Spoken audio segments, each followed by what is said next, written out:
Hello and welcome to a new video series, and this is basically me building an offline capable SvelteKit app. And so it's possible to just go offline, don't have any active internet connection, and still see and of course edit data. So for that we're gonna need a client-side storage solution, and I'm going with SQLite, as it's just a small but very capable database, relational database. And typically this only runs on backends, but in the recent months, there's also a version we can now run in browsers. And that's, if you go to the SQLite download page, here it is for WebAssembly and JavaScript. And here's a zip with every file we need. I just already downloaded that. We need that later. And this is kind of interesting because if you don't know, WebAssembly is a kind of web standard that allows any code, or most of the code, mostly C and C++, or even C# and Rust, to be compiled to a specific assembly level. So it's very low level, but not as OS architecture low level. So it's still a small compilation step being done in your browser. And this is really cool. So existing software like even SQLite, or for example, there's a Photoshop web version now where the team can reuse lots of their image processing code that is also some C code. And this is now basically available on the web. And also another thing we can utilize, or this SQLite project utilizes, is the Origin private file system. And this is also a rather new web standard. And this is basically a own little private file system for a web page. So you can basically store any files in there and process them, and etc. And this is really useful for the SQLite database because it can then store a file in there and persist any changes. And browser compatibility is actually pretty great. So most of the stuff here is on most of the browsers, and WebAssembly is also available on all browsers, even WebKit or Firefox, and also on phones. So let's dive in and create a new SvelteKit app. So I've set up an empty SvelteKit project, and what I also did is set up Tailwind CSS, so I can use my favorite CSS framework, but I'm not going to go into any styling in depth in this series because I just want to focus on the offline stuff. But so let's just create some basic functionality that's cool for the main purpose, the offline app. I'm gonna add a new dependency, Svelte Headless UI, and we start off with a small logger utility because we're gonna need a lot of logging. So I'm gonna create a lib folder.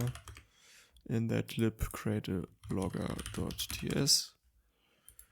Paste this, and it's just a logger class with different levels, so we can then change the granularity of logs we want to show, because there will be lots of logs with all the SQLite stuff happening in the background. And to be able to switch between these log levels, I'm gonna go ahead and make a small model component in the routes here. So I'm gonna call it settings model.svelte, and it's a huge a model pop-up with a Tailwind styled stuff, and it has a input field, input group radio group where we can set the log level. Yeah, I'm not gonna go into details. Why does it not want that? I don't know. So I also need to, of course, use this component. So I'm going to my layout and gonna import that settings model. And instead of just doing this slot here, I paste a small snippet that basically adds a header and also a footer below. And I also need to put a variable here about the state of the model. It's not open by default. Let's go to the page. And as you can see here, we have this header and we have this setting symbol. And if we open it up, we get this model and we can then change the log level. So let me demo that. Debug, then we get this info. As you can see, the log level is displayed before the console log. If we change the log level, it won't show nothing because its warn is a higher level than the info, so the info message that we changed the log level isn't even printed out. So this works great. And having that, we can then move on with the SQLite stuff. And before we can actually do the SQLite stuff, we're gonna need to create a web worker, because the SQLite database is gonna sit in a web worker context. That's basically a separate JavaScript process or a separate thread that's running for our page. And this is actually pretty good because per default you only get your main JavaScript context, and everything that's happening here, it's render blocking. So you have a very complicated function that takes a lot of CPU time. It can be that your page won't re-render and basically the whole experience is lagging, and we don't want that. So we're gonna use a web worker where we can then use the database. So in the lib folder, I'm gonna create a new folder called SQLite. And in there, we're gonna create a load worker.ts. And we're gonna also make a worker folder into worker.ts. And we start off with the worker. And we can just do worker loaded, console log that. And in the load worker, we can then import our worker. So await import path to our worker, worker.ts, and then we're gonna put a question mark worker because our builder Vite then understands it has to do something different than with other imported JavaScript files. It's basically handling all the complicated bundling with the worker. And yeah, great. So we have that. We can export a function init worker, and we still have to initiate the worker from there. So worker imp.default, and then we have our worker, and we still have to actually call this function. Can do that because we want that to sit globally. Basically on any page, we're going back to the global layout Svelte component. Gonna import init worker from lib, and we can then call it on mount because we want that to happen when the site is already loaded, not on the server. And we call it just init worker. So let's find out. Yeah, and we can actually see, I just refresh, worker loaded is running, and that's from our worker.ts file. Can make that example a little bit more interesting. I'm gonna add a types package file here, types.ts, and I'm gonna make the type worker message just message string, and the communication between a worker is kind of different. You can't just call a function defined in your worker. You have to use messages, and we can then define a message with our new type that we need to import. We're just gonna send ABC, and we're gonna console log that, sending message to worker message, and then we call worker.post message and pass our data. To actually respond to that, we can use an event listener in our worker. It's I do it in ify, so you have an async context here, and we then call add event listener message. So that's the event type is message. When we receive anything from our main context, we can then log what we receive here. So if we go back to the console, sending message to worker, first worker gets loaded and then receives the message ABC. Great.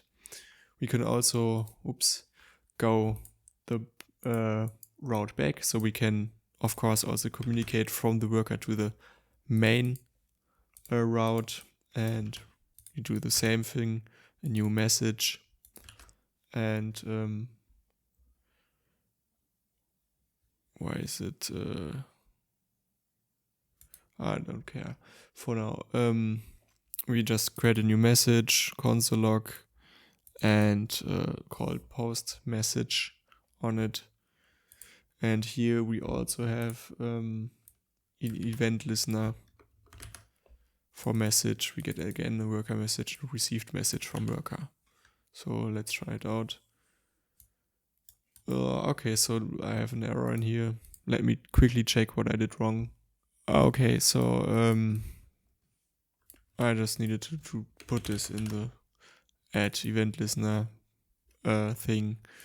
I think we can also, here we can directly call post message, but in the event listener we have to reference this.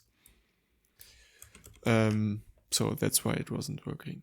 So now we actually have the whole chain of first sending ABC to the worker and then sending XYZ back to the main thread.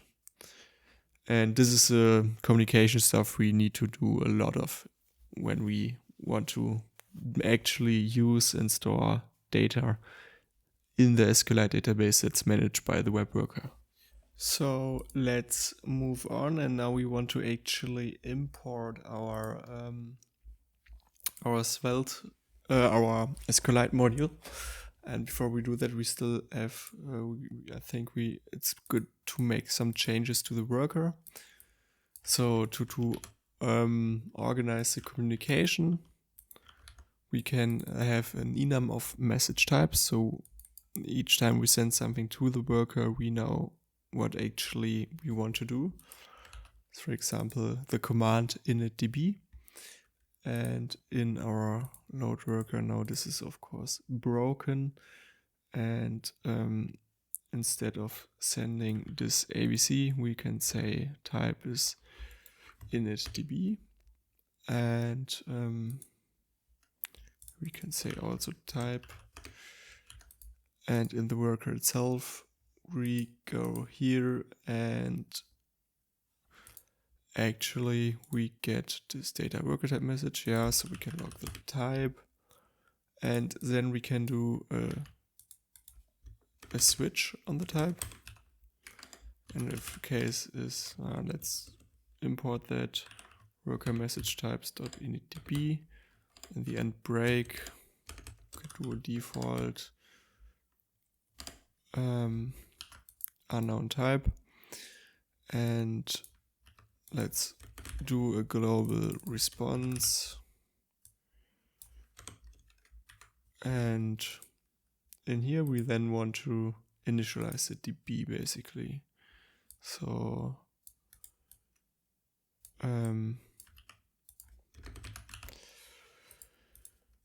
let's initialize the database. So we gonna need to actually use the files that come with the SQLite WebAssembly thing. So yeah, sorry, it's a bit small, but in the extracted zip you can download from the SQLite download page here, you get a folder called JSWasm, and I'm just gonna put that here next to our worker folder, and then here we have many files. Interestingly, here the SQLite.wasm,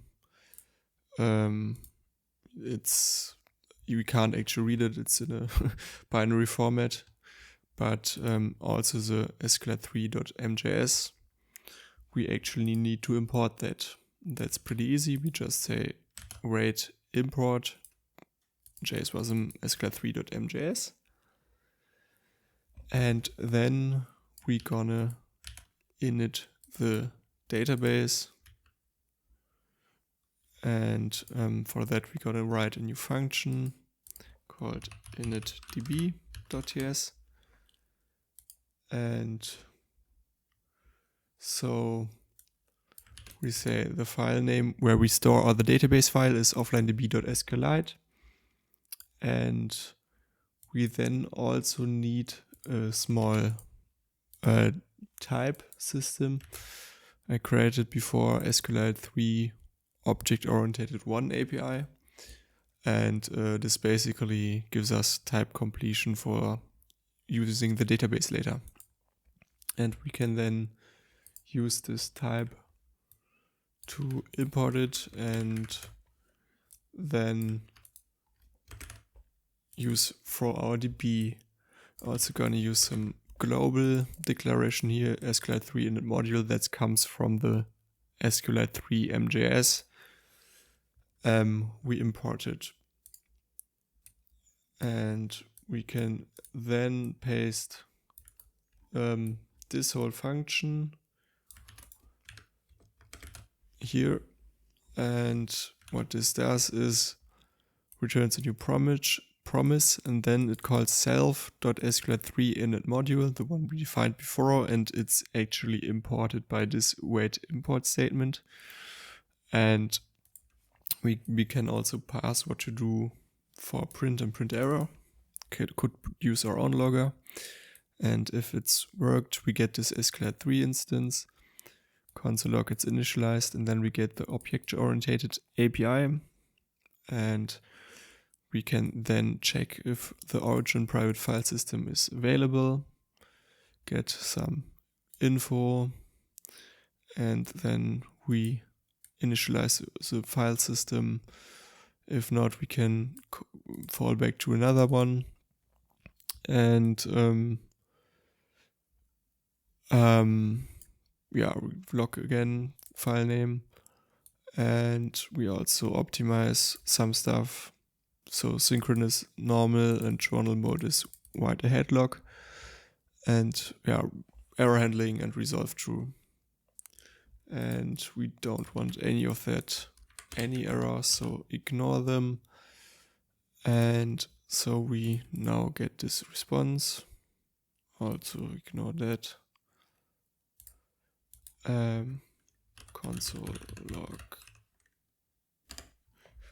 that, import that, and if this is finished, we still want to return something. So we have this DB response type also.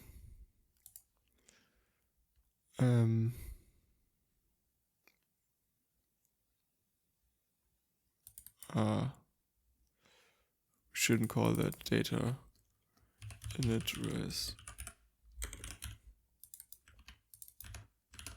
Okay, great. So let's find out if this works. And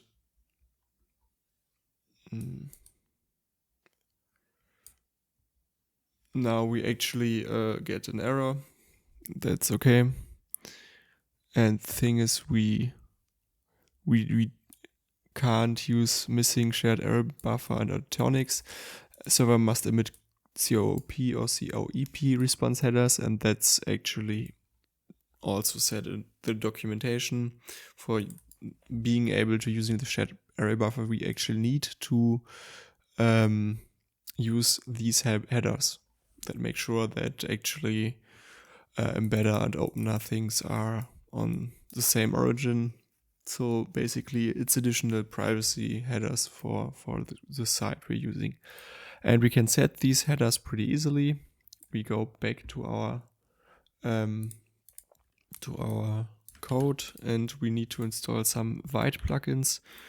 First is Vite plugin mkcert, so we can make HTTPS available for local development. That's pretty cool. And plugin cross-origin isolation that automatically sets these required headers. And so let's go in our Vite config, and we can then import the two modules. Unfortunately, the cross-origin isolation one does not have any types and also no types package, so we have to live with that error. But it's actually only warning, so it doesn't really do anything. So we can here set the server config HTTPS to true and a proxy setting, or is it actually an empty setting? But we then also can use the plugins in the plugins array here.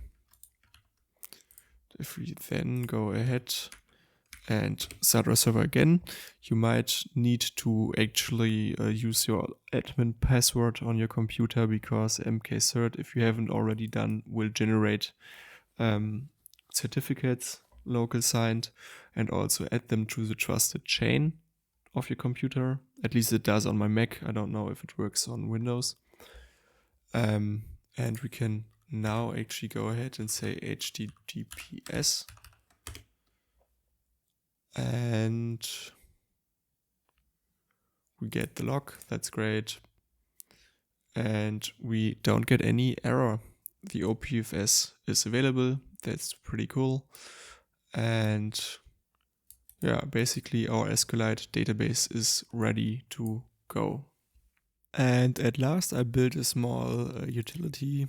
So when we go to the preference panel, we get this OPFS Explorer section. If I refresh, I get listed all the files we currently have.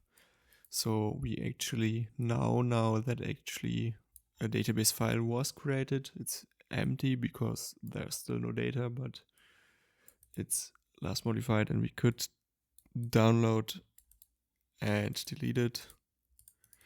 And yeah, if we reload, there's again a new file created. And yeah, you can have a look at the code if you want to know how this is implemented, but I stole most of the code from this Git repository from Thomas Steiner. Oops. So yeah, no magic there. In the next part, we're gonna look into actually storing some data into the database file, so we actually make use of it. So let me know in the comments if you liked this tutorial or this style of the video, and if you're interested in the topic. But until then, enjoy your week and have a great one. Bye.